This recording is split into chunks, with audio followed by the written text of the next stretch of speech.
होता है, original data होता है, इसी से सारे आपके अदर बुक्स ऑफ अकाउंट बनते हैं।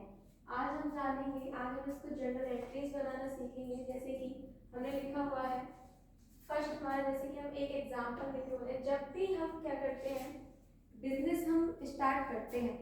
तो हम कुछ ना कुछ अमाउंट उसमें इन्वेस्ट करेंगे, तभी तो बिजनेस आगे चलेगा। जैसे हमने कोई असेट खरीदेंगे, हम लोग उस असेट्स के लिए हमें क्या चाहिए, कैपिटल चाहिए। तो जब भी हम बिजनेस स्टार्ट करते हैं तो हम उसमें कुछ अमाउंट ऑफ कैपिटल लाते हैं, कब कुछ अमाउंट ऑफ इन्वेस्टमेंट करते हैं,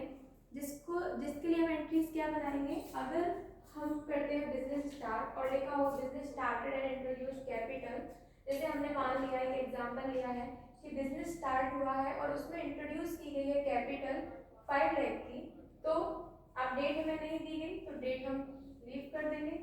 इसमें क्या होगा, अब देखो इसमें दो अकाउंट्स इफेक्ट हो रहे हैं, एक तो कैपिटल आ रही है,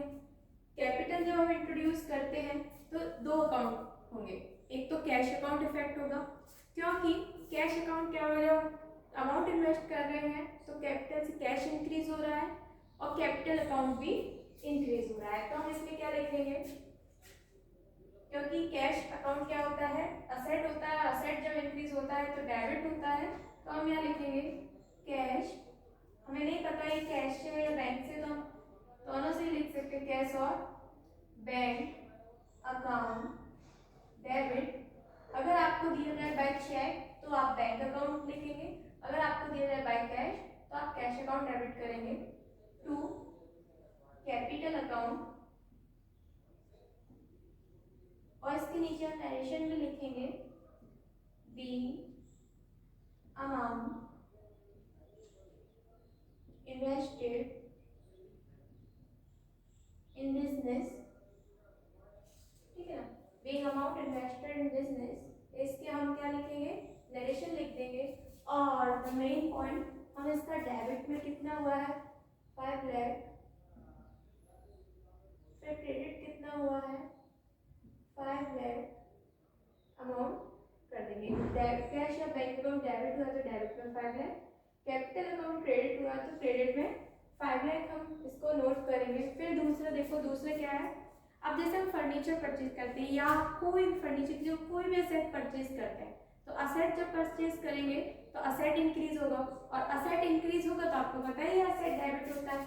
तो क्या होगा, फर्नीचर अकाउंट जब हमने फर्नीचर परचेज किया तो फर्नीचर भी इंक्रीज हुआ और क्या हुआ, लेकिन कैश डिक्रीज हो गया, तो हम इसको लिखेंगे। लेकिन देखो हमको इसमें ना डेट दी गई है, डेट लिखने का तरीका क्या होता है, सबसे पहले ऊपर आता है ईयर, सबसे ऊपर आता है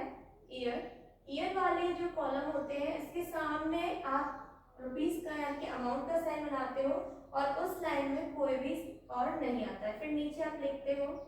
अब सबसे पहले मंथ का नेम अक्टूबर कॉमा 1, ऐसे आप डालेंगे, और इस अक्टूबर 1 के आगे आप लिखेंगे फर्नीचर परचेज किया है तो furniture account debit, furniture account debit करेंगे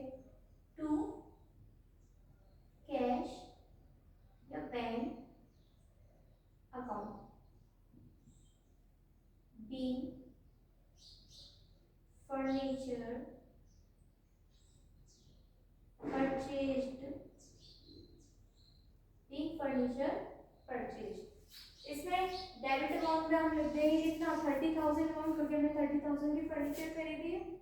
तो हम इसमें लिख लेंगे 30,000, और क्रेडिट में कैश अकाउंट और बैंक अकाउंट क्या हो जाएगा, क्रेडिट हो जाएगा 30,000 से। ये क्या हुआ है आपका, ये हमने देखा अभी बिजनेस स्टार्टेड हुआ है और इंट्रोड्यूस की गई है कैपिटल, फिर फर्नीचर परचेज किया गया है ऑन 1 अक्टूबर 2024